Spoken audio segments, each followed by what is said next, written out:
Pembacaan Alkitab 1 tahun, hari ke-130, 2 Tawarikh pasal 34-36. 2 Tawarikh pasal 34 ayat 1-7. Raja Yosia, pembaharuan yang dilakukan Yosia. Yosia berumur 8 tahun pada waktu ia menjadi raja, dan 31 tahun lamanya ia memerintah di Yerusalem. Ia melakukan apa yang benar di mata Tuhan dan hidup seperti Daud bapa leluhurnya, dan tidak menyimpang ke kanan atau ke kiri.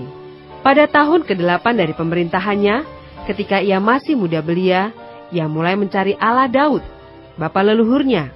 Dan pada tahun ke-12, ia mulai mentahirkan Yehuda dan Yerusalem daripada bukit-bukit pengorbanan, tiang-tiang berhala, patung-patung pahatan, dan patung-patung tuangan.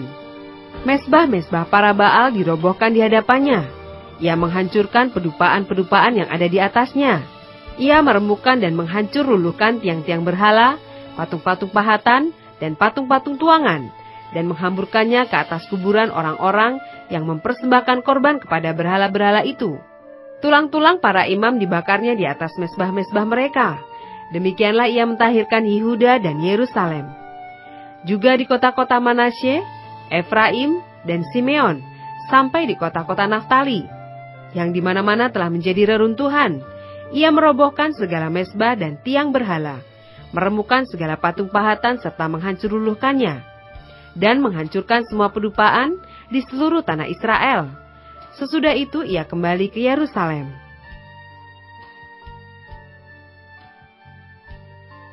Ayat 8-33. Kitab Taurat ditemukan kembali.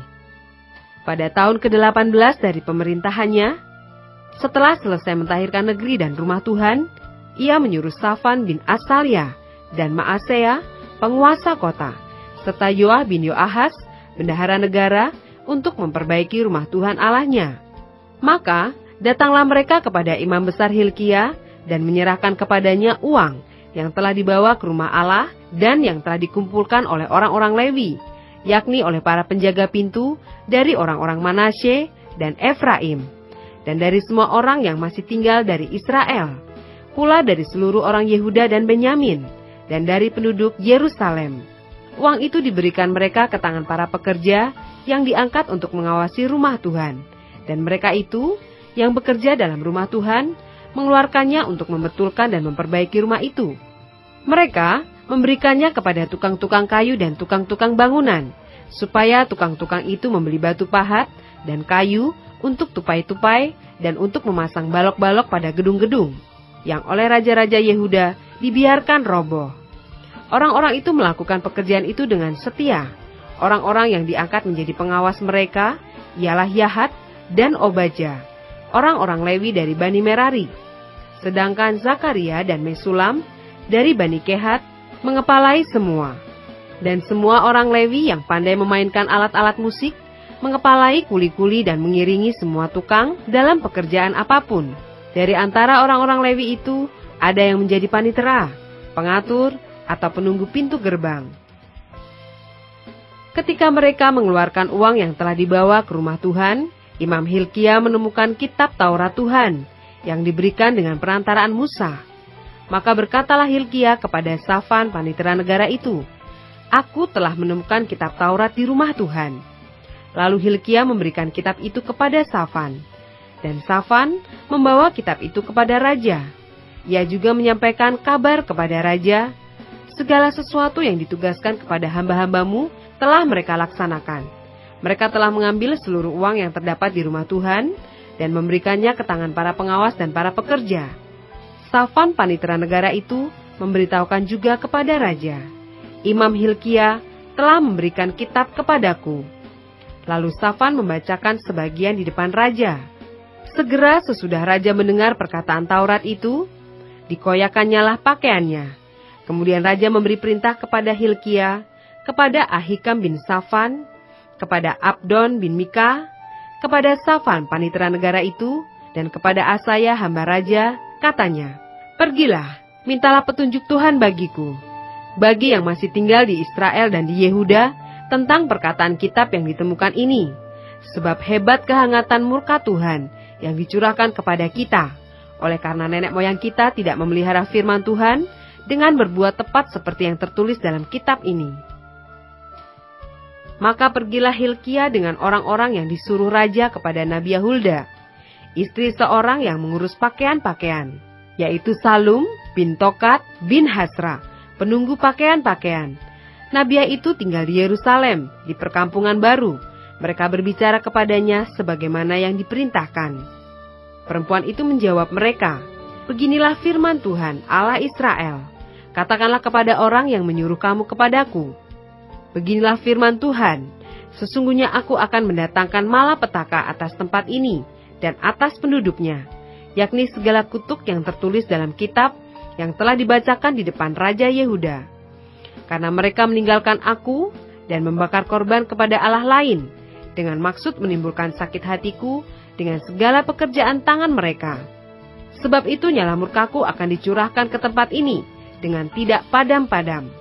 Tetapi kepada Raja Yehuda yang telah menyuruh kamu untuk meminta petunjuk Tuhan, harus kamu katakan demikian. Beginilah firman Tuhan, Allah Israel. Mengenai perkataan yang telah kau dengar itu, oleh karena engkau sudah menyesal dan engkau merendahkan diri di hadapan Allah pada waktu engkau mendengar firman-Nya terhadap tempat ini dan terhadap penduduknya, oleh karena engkau merendahkan diri di hadapanku, mengoyakkan pakaianmu dan menangis di hadapanku, aku pun telah mendengarnya. Demikian firman Tuhan. Maka sesungguhnya aku akan mengumpulkan engkau kepada nenek moyangmu, dan engkau akan dikebumikan ke dalam kuburmu dengan damai, dan matamu tidak akan melihat segala malapetaka yang akan kudatangkan atas tempat ini dan atas penduduknya." Lalu mereka menyampaikan jawab itu kepada raja. Sesudah itu raja menyuruh orang mengumpulkan semua tua-tua Yehuda dan Yerusalem. Kemudian pergilah raja ke rumah Tuhan bersama-sama semua orang Yehuda dan penduduk Yerusalem, para imam, orang-orang Lewi, dan seluruh orang awam, baik yang besar maupun yang masih kecil. Dengan didengar mereka, ia membacakan segala perkataan dari kitab perjanjian yang ditemukan di rumah Tuhan itu. Sesudah itu berdirilah raja pada tempatnya, dan diikatnyalah perjanjian di hadapan Tuhan untuk hidup dengan mengikuti Tuhan, dan tetap menuruti perintah-perintahnya, peraturan-peraturannya, dan ketetapan-ketetapannya, dengan segenap hatinya, dan dengan segenap jiwanya, dan untuk melakukan perkataan perjanjian yang tertulis dalam kitab itu. Ia menyuruh semua orang yang berada di Yerusalem dan Benyamin ikut serta dalam perjanjian itu, dan penduduk Yerusalem berbuat menurut perjanjian Allah, yakni Allah nenek moyang mereka. Yosia menjauhkan segala dewa kekejian dari semua daerah orang Israel, dan menyuruh semua orang yang ada di Israel beribadah kepada Tuhan Allah mereka. Maka sepanjang hidup Yosia, mereka tidak menyimpang mengikuti Tuhan Allah nenek moyang mereka.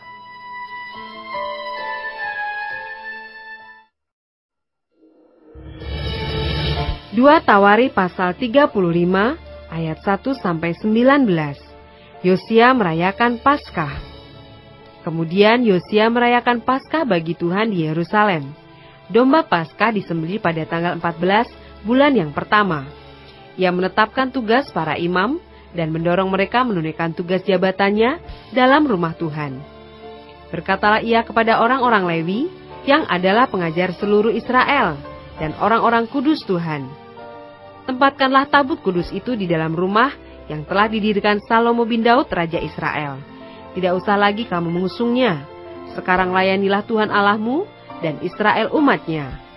Bersiaplah menurut puak-puakmu dan menurut rombonganmu, sebagaimana yang dituliskan Daud Raja Israel dan Salomo anaknya. Berdirilah di halaman tempat kudus menurut golongan puak saudara-saudaramu yang lain, yakni kaum awam, dengan satu rombongan puak orang Lewi untuk tiap golongan saudara-saudaramu itu. Sembelihlah domba Paskah, kuduskanlah dirimu, dan adakanlah persiapan bagi saudara-saudaramu, supaya dilakukan apa yang difirmankan Tuhan dengan perantaran Musa. Yosia menyumbangkan kepada kaum awam sejumlah 30.000 ekor kambing domba, yakni domba-domba dan kambing-kambing jantan yang muda, semuanya sebagai korban Paskah bagi semua orang yang hadir. Selain itu disumbangkannya 3.000 ekor lembu, semuanya itu dari harta milik raja. Juga para panglimanya memberi sumbangan sukarela kepada rakyat, para imam, dan orang-orang Lewi. Kemudian Hilkia, Zakaria, dan Yehiel, para pemuka rumah Allah, memberi kepada para imam 2.600 ekor kambing domba sebagai korban Paskah, dan selain itu 300 ekor lembu. Lalu Konanya dan kedua saudaranya, Semaya dan Netaneel, serta Hasabia, Yehiel, dan Yosabat, para pemimpin orang-orang Lewi, menyumbangkan kepada orang-orang Lewi 5.000 ekor kambing domba sebagai korban Paskah, dan selain itu 500 ekor lembu. Setelah upacara ibadah disiapkan, berdirilah para imam pada tempatnya, dan orang-orang Lewi menurut rombongannya, sesuai dengan perintah raja. Maka disembelihlah domba Paskah, dan para imam menyiramkan darah yang mereka terima dari orang-orang Lewi, sedang orang-orang Lewi menguliti domba itu. Tetapi mereka memisahkan korban bakaran untuk diserahkan kepada kaum awam menurut golongan puak mereka, supaya dipersembahkan kepada Tuhan, sebagaimana tertulis dalam kitab Musa. Demikian pula dilakukan mereka dengan lembu-lembu. Kemudian mereka memasak domba Paskah di atas api sesuai dengan peraturan. Sedang persembahan-persembahan kudus mereka masak dalam kuali, belanga, dan pinggan, lalu membawanya cepat-cepat kepada segenap kaum awam. Kemudian mereka menyediakan bagi dirinya dan bagi para imam, karena para imam, yakni anak-anak Harun, sampai malam hari sibuk mempersembahkan korban bakaran dan segala lemak. Oleh sebab itu orang-orang Lewi menyediakan bagi dirinya dan bagi para imam, yakni anak-anak Harun. Para penyanyi yakni Bani Asaf ada pada tempat mereka sesuai dengan perintah Daud. Asaf, Heman, dan Yedutun pelihat raja itu. Juga para penunggu pintu gerbang ada pada tiap-tiap pintu gerbang. Mereka tidak usah meninggalkan tugas mereka, karena saudara-saudara mereka, orang-orang Lewi, menyediakannya untuk mereka.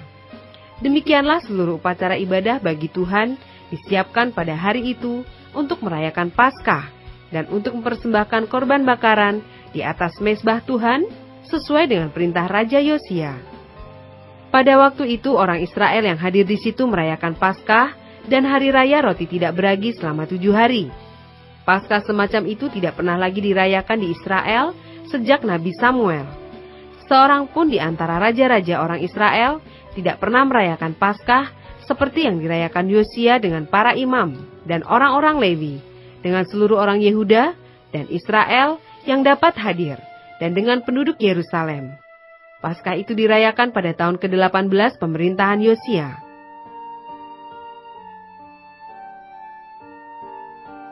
Ayat 20-27. Yosia dibunuh oleh Neko. Kemudian daripada semua ini, setelah Yosia memperbaiki rumah Tuhan, majulah Neko raja Mesir, hendak berperang di Karkemis di tepi sungai Efrat. Yosia keluar menghadapinya. Ia mengirim utusan kepada Yosia dengan pesan, "Apakah urusanmu dengan aku, Raja Yehuda? Saat ini aku tidak datang melawan engkau, tetapi melawan keluarga raja yang sedang kuperangi.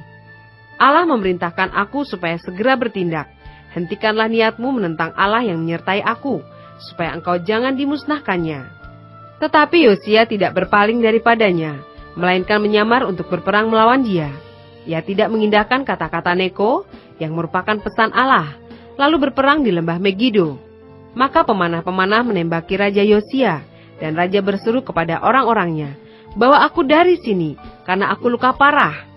Orang-orangnya mengangkatnya dari keretanya, lalu mengangkutnya dengan kereta cadangannya, lalu membawanya ke Yerusalem.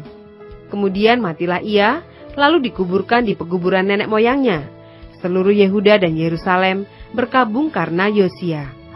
Yeremia membuat suatu syair ratapan mengenai Yosia, dan sampai sekarang ini semua penyanyi laki-laki dan penyanyi perempuan menyanyikan syair-syair ratapan mengenai Yosia, dan mereka jadikan itu suatu kebiasaan di Israel. Semuanya itu tertulis dalam syair-syair ratapan. Selebihnya dari riwayat Yosia dan perbuatan-perbuatannya yang saleh, yang sesuai dengan yang ada tertulis dalam Taurat Tuhan, yakni riwayatnya dari awal sampai akhir, sesungguhnya semuanya itu tertulis dalam kitab Raja-Raja Israel dan Yehuda.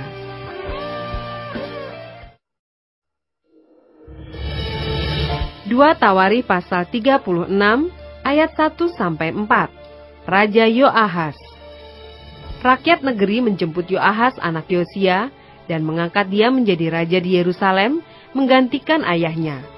Yoahas berumur 23 tahun pada waktu ia menjadi raja dan 3 bulan lamanya ia memerintah di Yerusalem. Raja Mesir memecatnya dari pemerintahannya di Yerusalem dan mendenda negeri itu 100 talenta perak dan 1 talenta emas. Kemudian Raja Mesir itu mengangkat Eliakim, saudara Yoahas, menjadi raja atas Yehuda dan Yerusalem, dan menukar namanya dengan Yoyakim. Tetapi Yoahas, saudaranya itu, ditawan oleh Neko dan dibawa ke Mesir.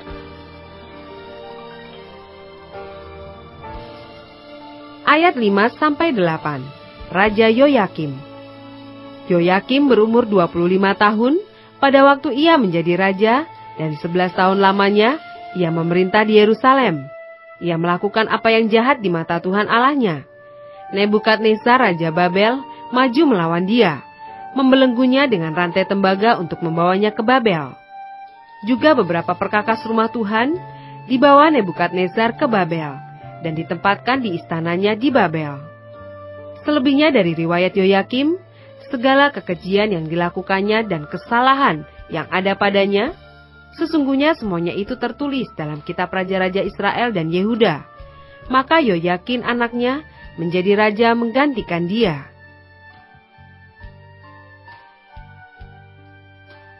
Ayat 9-10. Raja Yoyakin. Yoyakin berumur 18 tahun pada waktu ia menjadi raja, dan 3 bulan 10 hari lamanya ia memerintah di Yerusalem. Ia melakukan apa yang jahat di mata Tuhan. Pada pergantian tahun, Raja Nebukadnezar menyuruh membawa dia ke Babel, beserta perkakas-perkakas yang indah-indah dari rumah Tuhan. Dan Sedekia, saudara ayah Yoyakin, menjadi raja atas Yehuda dan Yerusalem.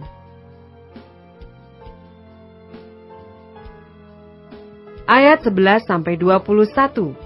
Raja Sedekia, runtuhnya kerajaan Yehuda. Sedekia berumur 21 tahun pada waktu ia menjadi raja, dan 11 tahun lamanya ia memerintah di Yerusalem. Ia melakukan apa yang jahat di mata Tuhan Allahnya, dan tidak merendahkan diri di hadapan Nabi Yeremia, yang datang membawa pesan Tuhan. Lagi pula, ia memberontak terhadap Raja Nebukadnezar, yang telah menyuruhnya bersumpah demi Allah. Ia menegarkan tengkuknya dan mengeraskan hatinya, dan tidak berbalik kepada Tuhan Allah Israel. Juga semua pemimpin di antara para imam dan rakyat berkali-kali berubah setia dengan mengikuti segala kekejian bangsa-bangsa lain. Rumah yang dikuduskan Tuhan di Yerusalem itu dinajiskan mereka, namun Tuhan Allah nenek moyang mereka berulang-ulang mengirim pesan melalui utusan-utusannya, karena ia sayang kepada umatnya dan tempat kediamannya. Tetapi mereka mengolok-olok utusan-utusan Allah itu, menghina segala firman-Nya, dan mengejek nabi-nabinya. Oleh sebab itu murka Tuhan bangkit terhadap umat-Nya, sehingga tidak mungkin lagi pemulihan. Tuhan menggerakkan raja orang Kasdi melawan mereka. Raja itu membunuh teruna mereka dengan pedang dalam rumah kudus mereka, dan tidak menyayangkan teruna atau gadis, orang tua atau orang ubanan. Semua diserahkan Tuhan ke dalam tangannya. Seluruh perkakas rumah Allah, yang besar dan yang kecil, serta harta benda dari rumah Tuhan, harta benda raja, dan harta benda para panglimanya, semuanya dibawanya ke Babel. Mereka membakar rumah Allah, merobohkan tembok Yerusalem, dan membakar segala puri dalam kota itu dengan api, sehingga musnahlah segala perabotannya yang indah-indah. Mereka yang masih tinggal dan yang luput dari pedang, diangkutnya ke Babel, dan mereka menjadi budaknya, dan budak anak-anaknya, sampai kerajaan Persia berkuasa.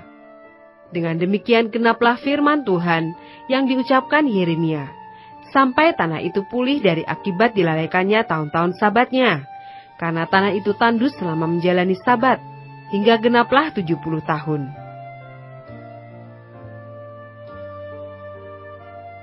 Ayat 22-23. Kores mengizinkan orang-orang buangan pulang ke negerinya.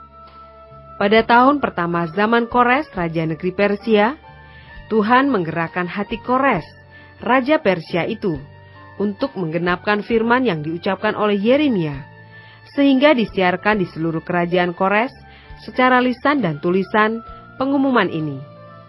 Beginilah perintah Kores Raja Persia. Segala kerajaan di bumi telah dikaruniakan kepadaku oleh Tuhan, Allah semesta langit. Ia menugaskan aku untuk mendirikan rumah baginya di Yerusalem, yang terletak di Yehuda. Siapa di antara kamu termasuk umatnya, Tuhan Allahnya menyertainya, dan biarlah ia berangkat pulang.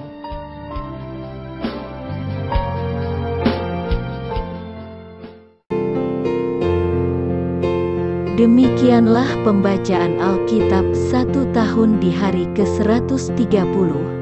Yang berbahagia ialah mereka yang mendengarkan firman Allah dan yang memeliharanya. Tuhan memberkati.